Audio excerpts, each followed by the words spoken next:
திருத்துறைப்பூண்டியில் CPM கட்சியின் சார்பில் கல்வி உரிமை சட்டத்தின் கீழ் மாணவர்கள் சேர்க்கையை துவங்கிடக் கோரி கண்டன ஆர்ப்பாட்டம் நடைபெற்றது. திருவாரூர் மாவட்டம் திருத்துறைப்பூண்டி புதிய பேருந்து நிலையம் அருகில் மார்க்சிஸ்ட் கம்யூனிஸ்ட் கட்சியின் சார்பில் ஒன்றிய மோடி அரசு 25% ஏழை மாணவர்களுக்கு வழங்கப்படும் இலவச கல்வி சேர்க்கையை உடனடியாக துவங்கிட வேண்டும். அனைத்து தனியார் பள்ளிகளுக்கும் அரசு கல்வி கட்டணத்தை அமல்படுத்திட வேண்டும். ஒன்றிய அரசே மாநில அரசுக்கு வழங்க வேண்டிய நிதியை உடனடியாக பிடித்தம் இல்லாமல் விடுவிக்க வேண்டும்.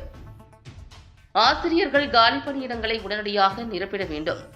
தனியார் மற்றும் அரசு பள்ளிகளில் அதிக மதிப்பெண் பெற்ற மாணவர்களுக்கு இலவச கல்வி வழங்கிட வேண்டும் போன்ற கோரிக்கைகளை முன்வைத்து நகர செயலாளர் கோபு தலைமையில் கண்டன ஆர்ப்பாட்டம் நடைபெற்றது. கட்சியின் மாவட்ட குழு உறுப்பினர்கள் சாமிநாதன், ஜெயபிரகாஷ், ரகுராமன், ஜோதிபாஸ் உள்ளிட்ட நிர்வாகிகள் கலந்து கொண்டு கண்டன உரை நிகழ்த்தினர்.